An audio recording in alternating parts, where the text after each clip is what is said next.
Encounter होने के बाद से अब बिहार में भी एनकाउंटर की मांग तेजी से उठने लगी। बता दें आपको, यूपी के झांसी में गुरुवार को माफिया अतीक अहमद के बेटे असद अहमद का एसटीएफ ने एनकाउंटर कर दिया। उसके साथ ही शूटर गुलाम मोहम्मद का भी एनकाउंटर किया गया। अब यूपी के तहत बिहार में भी एनकाउंटर की मांग होने लगी है। बिहार बीजेपी के प्रदेश अध्यक्ष सम्राट चौधरी ने पटना में गुरुवार को आयोजित एक कार्यक्रम में बड़ा बयान दिया है। सम्राट चौधरी ने कहा कि क्या बिहार में एनकाउंटर नहीं होना चाहिए? बिहार में बीजेपी की सरकार बनेगी तो यहाँ भी अपराधियों का एनकाउंटर होगा। बिहार में कोई अपराधी बाहर नहीं निकलेगा, इसकी गारंटी लेता हूँ। इसके पहले सरदार पटेल सामाजिक एकता परिषद के द्वारा सम्राट चौधरी का अभिनंदन किया गया। कार्यक्रम में बीजेपी के प्रदेश अध्यक्ष सम्राट चौधरी ने कहा कि त्रिवेणी संगम की कल्पना हमारे समाज के पुरोधा ने की है। 1954 में लव कुश की स्थापना हुई। आज यह जानना पड़ेगा कि गांधी मैदान में लव कुश समाज आए तो गाली कौन देता था, लव कुश को क्या नहीं कहा गया। पहले सुनिए सम्राट चौधरी ने आगे क्या कुछ बाबत रखी। को मुख्यमंत्री बनाने के लिए मैं 88 दिन तक मैं जेल में रहा। हजारों लाठियां हमारे शरीर पर पड़ी, मेरा पूरा घर ध्वस्त कर दिया। आदरणीय जौहर साहब से लेकर तमाम नेता हमारे लिए पूरे कश्मीर से कन्या तक आंदोलन करने का काम किया। साथियों, हम लोगों को पीड़ा है। सत्ता किसी परिवार के साथियों को दे देते, विचारधारा को दे देते, तब तो कोई हिचकिचाहट नहीं होती किसी को। लेकिन सत्ता का केंद्र मुख्यमंत्री जी ने जिसको चुना वो हमको गाली देने वाला वर्ग है। हम उसके साथ कभी भी नहीं जा सकते। और हम तो सरदार पटेल के वंशज हैं। जिस सरदार पटेल ने सब अखंड भारत का सपना देखा था और आज भी दुनिया में लिबर्टी ऑफ स्टैच्यू की कल्पना होती थी। अमेरिका बड़ा गर्व से कहता था कि हमारे बड़े इतने बड़े मूर्ति हमारे पास दुनिया में किसी के पास नहीं। देश के यशस्वी प्रधानमंत्री आदरणीय नरेंद्र मोदी जी ने पूरे हिंदुस्तान से जितने भी हमारे किसान साथियों के टूटे हुए पुर्जे थे उसको मंगाने का काम किया। और किसकी मूर्ति बनाई? सरदार पटेल की। और सरदार पटेल आज दुनिया में सबसे बड़े मूर्ति में स्थापित है साथी। तो हमको तो काम भी करना पड़ेगा। आप देखिए, अभी मुखिया जी ने हमें कहा कि जब हम नगर विकास मंत्री के तौर पर काम कर रहे थे,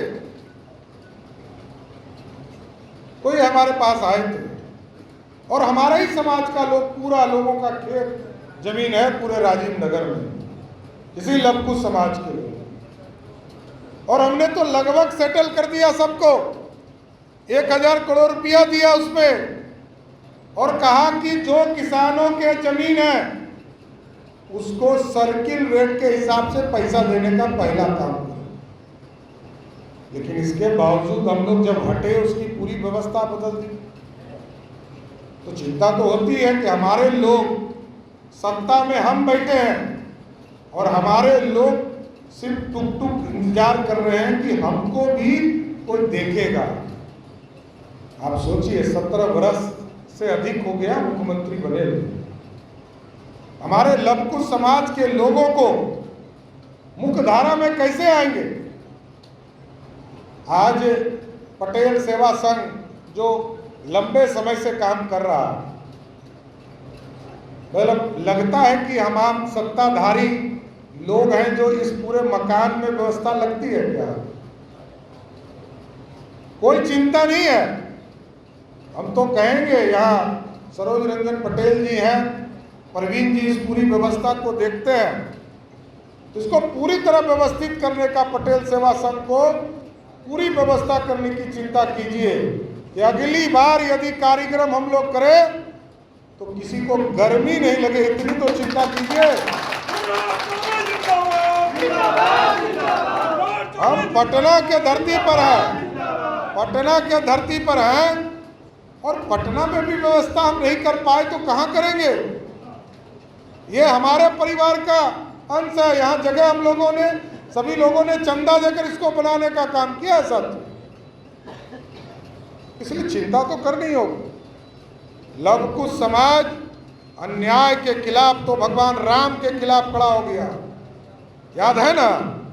भगवान राम ने भी जो हमारे पूर्वज थे उनके खिलाफ भी लव कुश खड़ा हो गए, और जब तक उनको ज्ञान नहीं हुआ कि राजा ये है, पिता ये है, तब तक वो लड़ने में पीछे कभी नहीं हटा।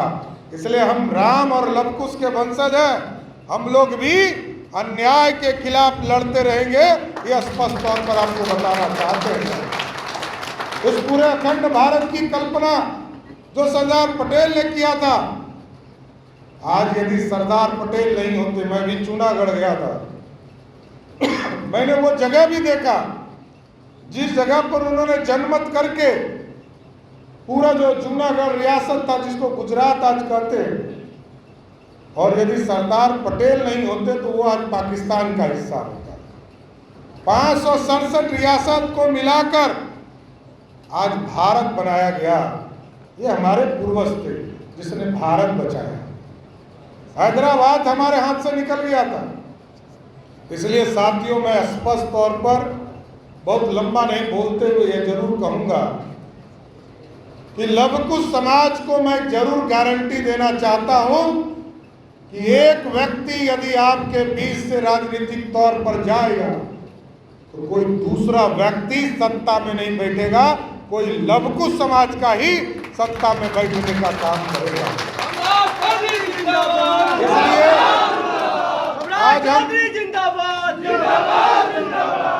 आज हम आपको बड़ा स्पष्ट तौर पर बताना चाहते हैं कि बिहार को सुंदर बनाना है, बिहार को विकसित करना है। बिहार में तुष्टीकरण चल रहा है, इससे बाहर आना होगा। क्या इनकाउंटर यहाँ नहीं होना चाहिए? होना चाहिए ना। अपराधियों का इंटरकाउंटर होना चाहिए, कोई शरीफ आदमी का काउंटर नहीं, इनकाउंटर नहीं हो। अपराधी जो होगा वो बिहार में यदि भाजपा की सरकार बनेगी साथियों, बिहार में कोई अपराधी बाहर नहीं निकलेगा, इसकी गारंटी देता हूं। इसलिए साथियों, ये बिहार बनाने का समय है, नया बिहार बनाने की जरूरत है, नए विजन के साथ आने की जरूरत है। और हम लोग दुनिया के मजदूर हैं। आज हमारा दो ही प्रतीक है, सबसे ज्यादा पढ़ाई करके सबसे बड़ा परीक्षा क्या होता है? आईएएस और आईपीएस का, यूपीएससी। और यूपीएससी जब होता है तो हिंदुस्तान में सबसे अधिक कहाँ का लोग पास करता है? इसका मतलब है कि सबसे ज्यादा बुद्धि हम ही को है ना, है।